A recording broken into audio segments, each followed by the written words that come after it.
మీరు ప్రభుత్వం అన్నారు కాబట్టి షర్మిల ఆత్మగౌరవ పోరాటమా, ఆస్తి పోరాటమా, ఏం పోరాటం జరుగుతుంది? లేదంటే అక్కడ షర్మిలమ్మ, విజయమ్మ భవిష్యత్తు ఏంటి? వీరిద్దరూ కూడా ఏదైతే జరుగుతోందని చెప్తున్నారో, ఏదైతే మనం చూస్తున్నామో, ఇది వాళ్ళ సొంతంగా జరుగుతున్నది కాదమ్మా, అస్సలు కాదు. ఏపీ మాజీ ముఖ్యమంత్రి జగన్మోహన్ రెడ్డి గారి అవతల బలం పెరుగుతోంది. ఆ బలాన్ని తొక్కే ప్రయత్నంలో, దాన్ని ఏమంటారు, ఆ తెగింపుని తొక్కే ప్రయత్నంలో, ఆ శక్తిని నిలువరించే ప్రయత్నంలో ఏ అవకాశం ఉన్నా వదులుకోకూడదు అని కొంతమంది చేసే ఆలోచనలలో వచ్చిన కొత్త అస్త్రాలే షర్మిలమ్మను, విజయమ్మ. అమ్మ, రేపటి రోజున భవిష్యత్తులో జగన్మోహన్ రెడ్డి, విజయమ్మ, షర్మిలమ్మ వీళ్ళు ముగ్గురు కలిసి సంతోషంగా కూర్చొని మాట్లాడుకోవటం, కార్యక్రమాలు చేయటం మనం చూస్తాం. భవిష్యత్తులో జరిగి తీరుతుంది. నిజం బయటపడేంత వరకే. షర్మిలమ్మ వాయిస్ తనది కాదు, విజయమ్మ వాయిస్ తనది కాదు, వీళ్ళ ఇద్దరి యాక్టివిటీస్ తనది కాదు. అంటే ఇప్పుడు లెటర్ వచ్చింది కదా అమ్మ, విజయమ్మ కూర్చొని లెటర్ రాసే అంత ఆలోచన ఉంటుందా? ఏ తల్లమ్మ కొడుకుని హింస పెట్టుకుంటుంది? ఏ తల్లి కూతురిని బాధ పెట్టుకుంటుంది? ఇవన్నీ కూడా టీ కప్పులో తుఫాన్లే. ఇవాళ షర్మిలమ్మతో మాట్లాడిస్తున్నది ఎవరు? విజయమ్మతో చేయిస్తున్నది ఎవరు?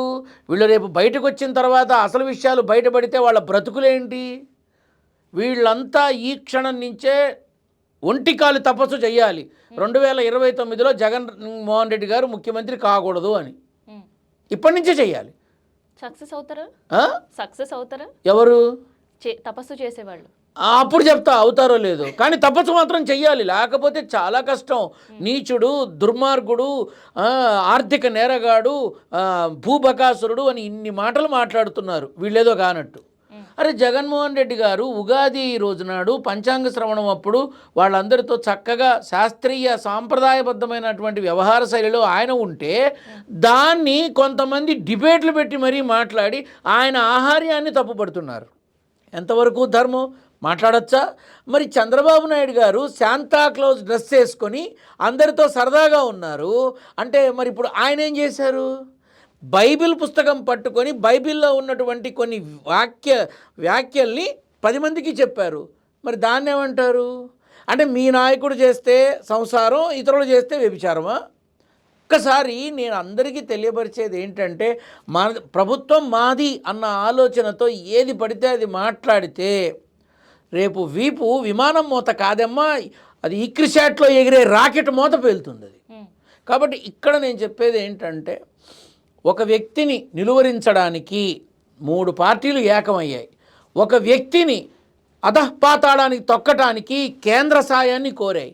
ఒక వ్యక్తిని అడ్రస్ లేకుండా చెయ్యాలి అన్న ఆలోచనతో ఆ కుటుంబంలోని వ్యక్తులతోనే సయోధ్యగా విచ్చుకున్నారు. ఒక వ్యక్తిని ఎందుకు పనికి రాకుండా తీసుకెళ్ళి చీకటి గొయ్యారంలో పడేయడం కోసం సుప్రీంకోర్టు జడ్జిలతో సహా సంబంధాలు పెట్టుకున్నారు. కానీ వీళ్ళంతా తెలుసుకోవాల్సింది ఏంటంటే, సూర్యుడు ఉదయిస్తాడు, అస్తమించాడు అనుకున్న సూర్యుడు ఉదయించక మానడు. మళ్ళీ చెప్తున్నా, అస్తమించిన సూర్యుడు ఉదయించక మానడు. అలాగే ఇవాళ ఓడిపోయాడు అని అనుకుంటున్న మీరు గెలవక తప్పదు. ఆ గెలుపు మాత్రం చాలామంది బలుపు అరగదీస్తుంది. ఒక పక్క నిరుద్యోగులకు కొత్త ఆశలు, స్టీల్ ప్లాంట్ శంకుస్థాపన. అదే లేదమ్మా, నేను చెప్తున్నా కదా, ఆంధ్రాలో విశాఖ ఉక్కుకున్నంత విధానం ఇక ఏది ఉండదు. నేను చెప్తున్నా, ఏది ఉండదు. ఇదంతా కూడా అంత తొందరగా ముందు అమరావతి నగరం చూద్దాం, తర్వాత ఉక్కు ఫ్యాక్టరీ సంగతి చూద్దాం. భవిష్యత్తు లేదంటారా? ఏకంగా కేంద్ర మంత్రి వచ్చారు కదా, వస్తే ఆ రోజు నేను చెప్తే, అప్పుడు నేను చెప్పా, వచ్చేది కూటమి ప్రభుత్వమే, వీచేది పవన ప్రపంచనాలే. ఉన్నాయి, మాధ్యమాల్లో చూసుకోండి, ఉన్నాయి. అవునా? అప్పుడు నన్ను జగన్మోహన్ రెడ్డి గారి అభిమానులు నన్ను చచ్చేలా తిట్టారు. ఫలితాలకు ముందే నేను చెప్పానని. మీ అమ్మ అక్కడ అది వాళ్ళకున్న యోగం రా అని చెప్పా, జరిగి తీరింది. ఇప్పుడు 2026 నవంబర్ 9 తర్వాత సింహం బయటకు వస్తుంది, జూలు విధులిస్తుంది, పంజా చూపిస్తుంది అని చెప్పా. ఇప్పుడు వాళ్ళు తిడుతున్నారు నన్ను. ఎవరు? టీడీపీ వాళ్ళు తిడుతున్నారు, కూటమి వాళ్ళు తిడుతున్నారు. ఇప్పుడు ఇక్కడ విషయం ఏంటంటే, నేను నిజాన్ని మాట్లాడడానికి ఎందుకు భయపడాలి? దేనికి భయపడాలి? ఇక్కడ నేను ఒకరికి సంబంధించిన వాడిగా బతకట్లా, సీతమ్మ కొడుకుగా నారసింహుడి బిడ్డగా బతుకుతున్నా. నన్ను నేను మోసం చేసుకోలేను. ఉన్నది మాట్లాడడానికి ఒక్క అడుగు కూడా వెనక్కి పడదు. ఇది మాత్రం వాస్తవం.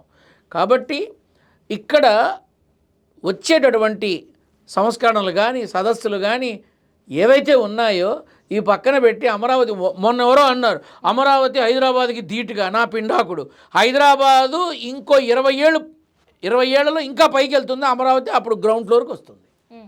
ఎక్కడ ఒకటవుతాయమ్మా? ఏమీ ఉండదు. వస్తుంది. నేను చూడాలని కోరుకుంటున్నా, ఉంటే తప్పకుండా చూస్తా. వేదవది హైదరాబాద్లో ఈ స్థాయి చూడడానికి నాకు 25 ఏళ్ళు పట్టింది. 25 ఏళ్ళు ఏది హైదరాబాద్ మొత్తం, అక్కడ అమరావతి ఒక్కటే.